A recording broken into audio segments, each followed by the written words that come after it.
창세기 47장 13절에서 22절 말씀. 기근이 더욱 심하여 사방에 먹을 것이 없고 애굽 땅과 가나안 땅이 기근으로 황폐하니 요셉이 곡식을 팔아 애굽 땅과 가나안 땅에 있는 돈을 모두 거둬들이고 그 돈을 바로의 궁으로 가져가니 애굽 땅과 가나안 땅에 돈이 떨어진지라. 애굽 백성이 다 요셉에게 와서 이르되 돈이 떨어졌사오니 우리에게 먹을 거리를 주소서. 어찌 주 앞에서 죽으리이까. 요셉이 이르되 너희의 가축을 내라.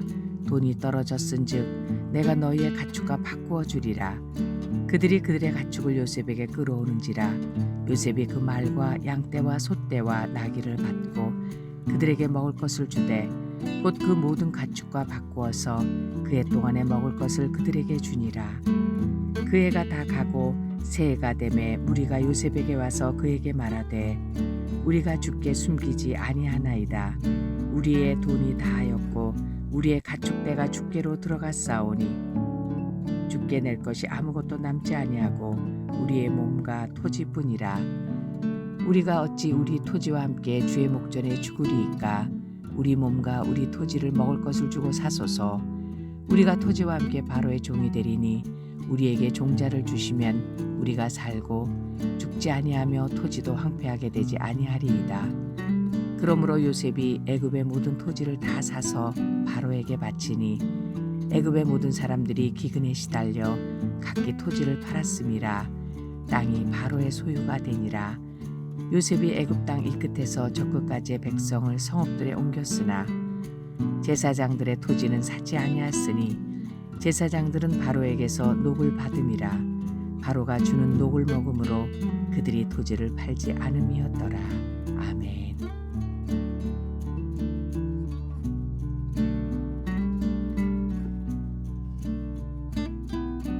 함께 기도하겠습니다. 하나님, 우리에게 무한한 사랑을 허락하시고 또 그 사랑을 따라 그 사랑으로 또 살아갈 수 있도록 허락하신 주의 은혜에 감사합니다. 오늘도 그 무궁한 사랑 가운데 거하며 그 사랑을 고백할 수 있는 우리의 삶이 될 수 있도록 동행하여 주옵소서. 이 모든 말씀 예수님 이름으로 기도하였습니다. 아멘. 할렐루야. 우리에게 한없는 사랑을 주시고 또 그 사랑으로 우리를 인도해 주시며 살게 하여 주시는 우리 하나님의 이름을 높이 찬양합니다. 오늘 우리 함께 나눌 말씀의 제목은 하나님의 사랑이라고 하는 말씀의 제목입니다. 하나님의 사랑. 사실 그 하나님의 사랑을 우리가 완전하게 이해하기는 결코 쉽지 않습니다. 왜냐하면 이사야 55장의 8절과 9절의 말씀처럼 하나님의 생각이 우리와 다르고 하나님의 길이 우리와 달라서 하늘이 땅보다 높음 같이 차이가 있다고 말씀하신 것처럼 하나님의 사랑과 우리의 사랑은 완전히 다르고 우리에 비해서 하나님의 사랑은 너무 크고 원대하기 때문입니다. 그래서 사실은 하나님의 사랑이 우리에게 오해될 때가 너무 많이 있습니다. 우리를 사랑하신다면서 어떻게 우리를 그런 일들을 경험하게 하시고 또 우리를 사랑하신다면서 어떻게 그런 일들 속에 넣어두셨는지 도저히 그 하나님의 사랑이 이해가 되지 않을 때가 너무도 많이 있습니다. 그런데 사실 우리가 같은 사람으로서 부모님의 사랑조차도 이해가 되지 않는데 우리가 그 하나님의 사랑을 완전히 이해하고 받아들인다는 것은 어쩌면 불가능에 가까운 일인지 모르겠습니다. 오늘 말씀에서 우리가 결코 이야기하기 쉽지 않은 그 하나님의 사랑의 뜻이 무엇인지 그리고 또 그 하나님의 사랑 안에 무엇이 있고 어떤 하나님의 계획이 있는지 말씀을 보여주시는 메시지가 들어 있습니다. 오늘 말씀을 통해서 하나님의 사랑이 결코 경험되지 않는 그 자리에서 깊고 깊은 하나님의 사랑의 그 은혜가 경험될 수 있기를 주의 이름으로 축복합니다. 먼저 우리 오늘 본문 중에요, 우리 16절과 17절 말씀, 16절 17절입니다. 함께 읽지요. 요셉이 이르되 너희의 가축을 내라. 돈이 떨어졌은즉 내가 너희의 가축과 바꾸어 주리라. 그들이 그들의 가축을 요셉에게 끌어오는지라. 요셉이 그 말과 양떼와 소떼와 나귀를 받고 그들에게 먹을 것을 주되 곧 그 모든 가축과 바꾸어서 그 해 동안에 먹을 것을 그들에게 주니라. 아멘. 온 땅에 아주 심각한 기근이 본격적으로 시작이 되었습니다.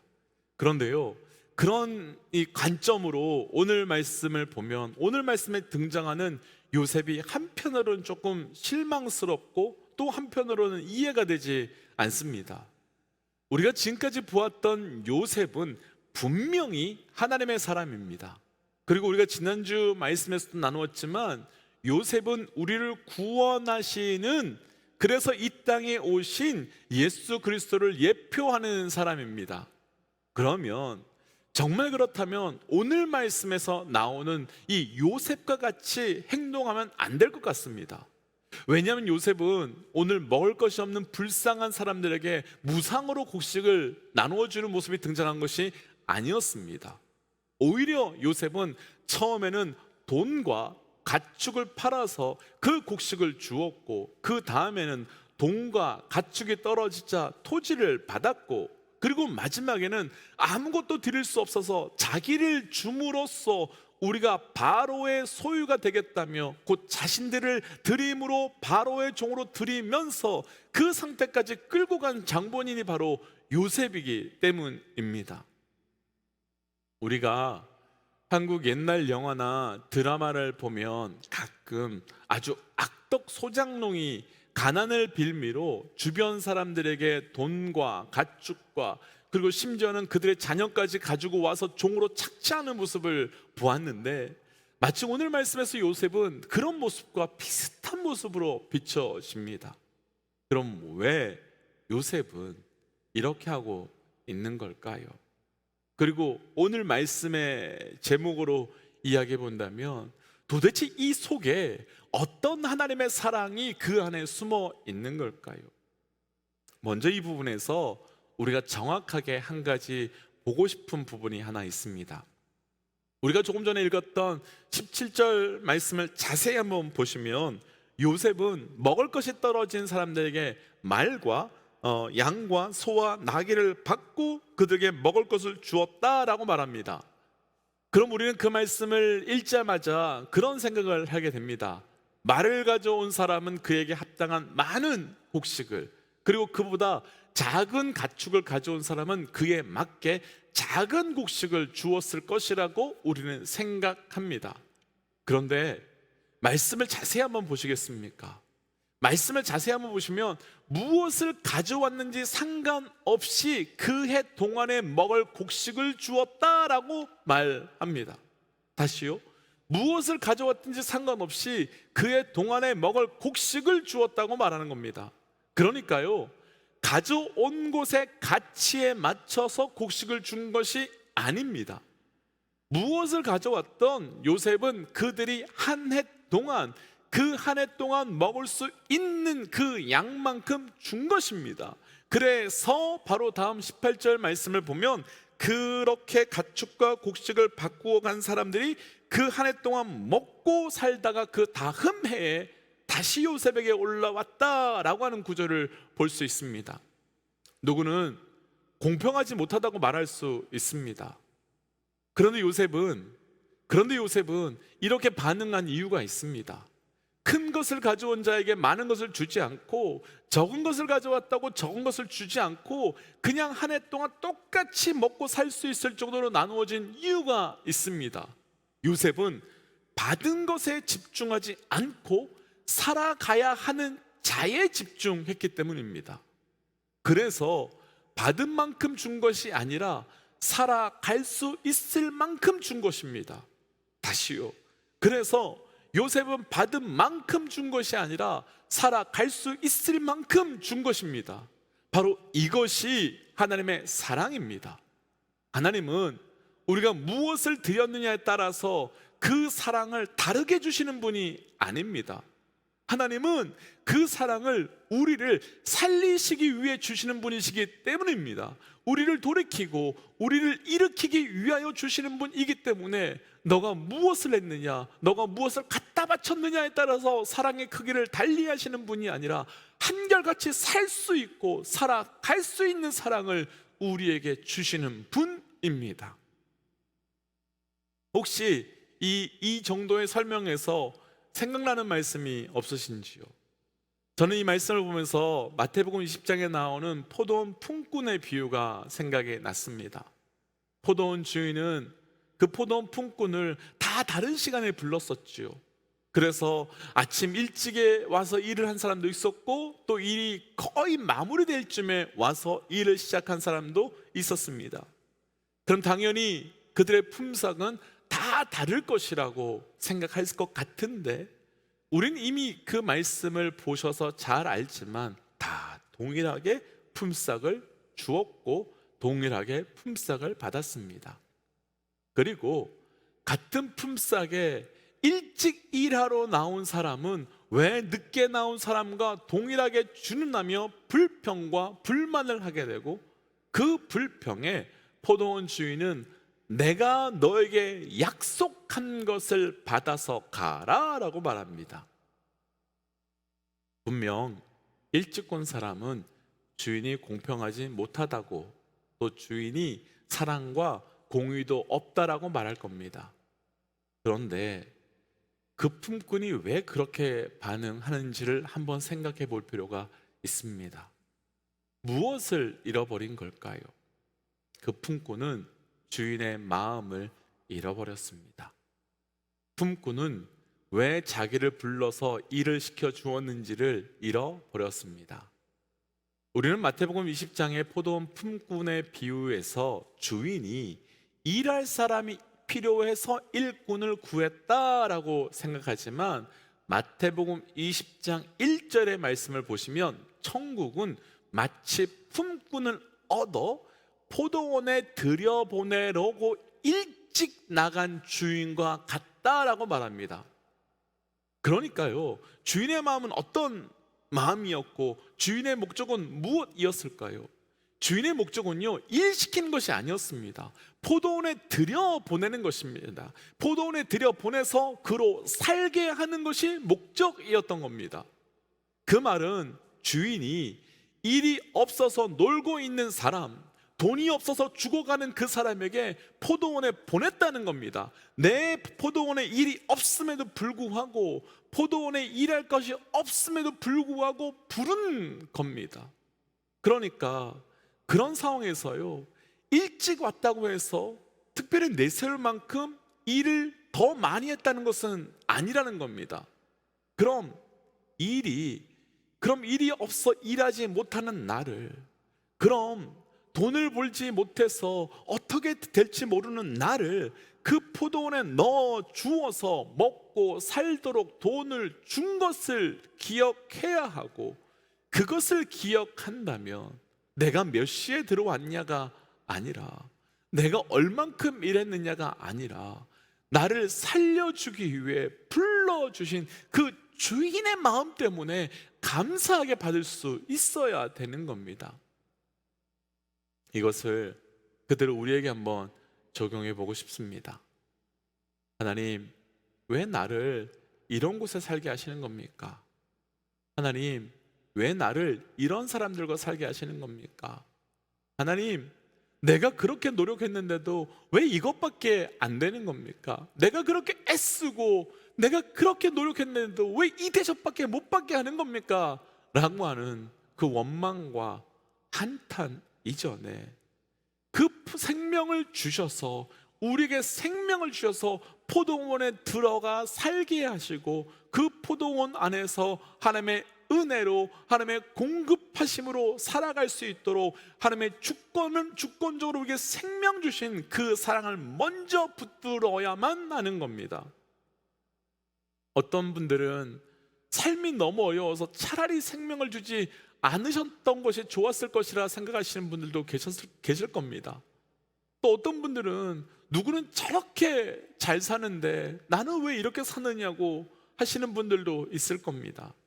충분히 이해가 되지요. 그리고 저도 그런 시간, 그런 말 할 때가 있었습니다. 그런데 한번 생각해 보지요. 그 시간보다 훨씬 긴 하나님의 사랑, 그 사건보다 훨씬 큰 하나님의 사랑, 우리가 지금까지 지나왔던 그 모든 시간 속에서 보고 듣고 경험했던 것은 그것들과 비교할 수 없는 놀라운 하나님의 섭리가 그 가운데 있었다는 것을 분명히 볼 수 있습니다. 그럼 7년의 시간 끝에 다시 시작되는 하나님의 또 다른 풍성함의 은혜가 그 하나님의 마음을 기억하면 동일하게 우리의 삶 가운데서도 경험되게 될 줄 믿습니다. 하나님의 사랑 두 번째, 우리 오늘 본문 중에서요 19절입니다. 19절 말씀 이렇게 좀 읽어볼까요? 19절입니다. 함께 읽지요. 시작. 우리가 어찌 우리의 토지와 함께 주의 목전에 죽으리이까? 우리 몸과 우리 토지를 먹을 것을 주고 사소서. 우리가 토지와 함께 바로의 종이 되리니 우리에게 종자를 주시면 우리가 살고 죽지 아니하면 토지도 황폐하게 되지 아니하리이다. 아멘. 앞에서 나눈 것처럼 돈과 곡식으로도 기근이 해결되지 않자 결국은 자신들이 종이 되겠다며 스스로 자원하여서 자기의 삶을 요셉에게 드립니다. 자, 하나 생각해 보고 싶은 것이 있습니다. 우리 하나님께서요, 우리에게 진짜 요구하시는 것이, 우리 하나님께서요 진짜 우리에게 받고자 하시는 것이 무엇일까요? 곡식과 돈일까요? 아니면 우리의 땅일까요? 절대 그렇지 않습니다. 하나님께서 진짜 우리에게 받고자 하시는 것은, 진짜 우리에게 원하시고자 하시는 것은 바로 우리 자신입니다. 하나님을 떠난 우리가 그 모든 것 다 내려놓고 다시 하나님께 나아가 하나님과 친밀한 관계 속에서 하나님과의 깊은 연합함으로 다시 함께하는 그 사건을 하나님께서 가장 우리에게 기대하시고 원하시는 겁니다. 하나님께서는 우리의 가진 것을 받기 위해 구원의 역사를 펼치시는 분이 아니라 우리를 살리기 위해 구원의 역사를 펼쳐가고 계신 분입니다. 그런데 문제가 하나 있습니다. 우리는 우리 스스로 우리의 걸음을 돌이켜서 하나님께 돌아가는 존재가 아니라는 겁니다. 우리는 우리 스스로 우리의 발걸음을 멈추어서 하나님께 나아가는 자가 아니라는 겁니다. 탕자가 아버지께 돈을 받아 세상으로 갔습니다. 그가 다시 아버지의 집으로 돌아온 것은 그의 돈이 완전히 떨어졌을 때가 아니었습니다. 그보다 한 걸음 더 나아가 돼지우리에서 쥐엄나무 열매를 먹으면서 인생에 돌이킬 수 없는 기근을 만났을 때였습니다. 분명히 아버지는 아들이 그 많은 재산을 가지고 나아가면 그렇게 흥청망청 쓰고 결국은 인생이 그렇게 될 것이라는 것을 알면서도 왜 돈을 줘서 보냈겠습니까? 어떤 사람은 그것이 낭비라고 할지 모르겠지만 바로 그것이 아버지의 사랑입니다. 적어도 아버지에게는 아들이 나가서 낭비하게 될 나의 재산보다 아들이 진정한 아들이 되어서 아버지와 친밀한 교제 가운데 있는 아버지의 마음을 알고 아버지의 뜻을 이루어가는 아버지의 온전한 연합함이 있는 아들이 되는 것이 훨씬 중요하고 훨씬 가치가 있었던 것입니다. 오늘 말씀에서 온 땅의 사람들은 기근을 만났습니다. 그런데 그 기근으로 인해서 요셉에게 스스로 와서 종이 되겠다고 말합니다. 그리고 우리를 다스려 달라고 말하고 있습니다. 어쩌면 하나님께서 가장 우리에게 듣고 싶은 고백이지 않겠습니까? 어쩌면 하나님께서 우리에게 가장 듣고 싶은 찬양의 고백, 예배의 고백이지 않겠습니까? 그런데 기근이 없었다면, 그 기근이 없었다면 기근으로 인해서 자신들의 삶을 끌고 왔던, 자신들의 삶의 목적으로 삶아왔던 곡식과 돈과 그 땅이 사라지지 않았다면 그들은 스스로 나와 나를 드리겠다고 말하지 않았을 겁니다. 왜 기근이 하나님의 사랑의 도구이며 왜 기근이 하나님의 사랑의 방법이겠습니까? 그 기근이 우리를 다시 주께로 돌이키는 하나님의 방법이기 때문이며 그 기근이 바로 주께 나아가는 복의 통로이기 때문입니다. 분명 기근은 좋은 것이 아닙니다. 분명 기근을 좋아하는 사람 아무도 없습니다. 그러나 내 삶 속에 있는, 내 삶에서 만나는 그 기근에 있는 하나님의 사랑, 하나님의 섭리, 하나님의 메시지를 볼 수 있다면, 그러면 기근 가운데 숨겨져 있는 하나님 아니면 하실 수 없는 놀라운 은혜의 사랑의 방법을 분명하게 발견하게 될 줄 믿습니다. 축복하기는 오늘 하루가 우리 모든 믿음의 동역자들에게 그런 삶이 되시기를 주의 이름으로 축복합니다. 그래서 오늘 말씀을 따라서 이렇게 좀 기도하고 싶습니다. 하나님, 내 삶을 향한 하나님의 사랑에만 의지하여 살아가는 자 되게 하여 주옵소서. 그를 통해 우리의 가진 것을 드리는 자가 아니라 나의 삶을 드리는 자 되게 하시고 나의 삶을 받아 주옵소서라고 우리 함께 시간 기도하며 나가겠습니다. 함께 기도하지요. 하나님 안에서 주셨던 은혜의 말씀을 나갑니다. 하나님께서 나를 주시고 말할 수 없는 사랑을 주셨습니다. 그 사랑을 알지 못하고 기근 속에 남남을 찾아가며 무너진 나의 삶을 주님 고백합니다. 아버지 주께서 주시는 놀라운 그 사랑을 발견하게 하시고 보게 하시고 그 사랑 따라 나아가는 나의 삶이 되게 하여 주옵소서. 하나님, 우리에게 그 기근 속에서 사랑을 주시고 또 그 기근을 통하여 하나님께서 우리를 통한 이루어 가시는 구원의 은혜를 보았습니다. 하나님, 우리가 눈을 열어, 우리가 귀를 열어 그 속에 있는 주의 사랑을 늘 보고 듣고 경험할 수 있는 자 되게 하여 주시고, 하나님, 그래서 내 삶에서 느껴지고 보여지는 것을 뛰어넘은 하나님의 사랑 앞에 반응하며 나아가는 우리의 삶이 될 수 있도록 인도하여 주옵소서. 이 모든 말씀 예수님 이름으로 기도하였습니다. 아멘. 사랑하는 믿음의 독자 여러분, 오늘도 우리에게 준비하시고 예비된 하나님의 놀라운 은혜의 사랑 가운데 거하시는 겁니다. 함께 선포하고 또 삶의 자리로 또 기도의 자리로 함께 들어가지요. 함께 선포하겠습니다. 하나님은 살아계십니다. 아멘. 승리하십시오. 함께 기도하겠습니다.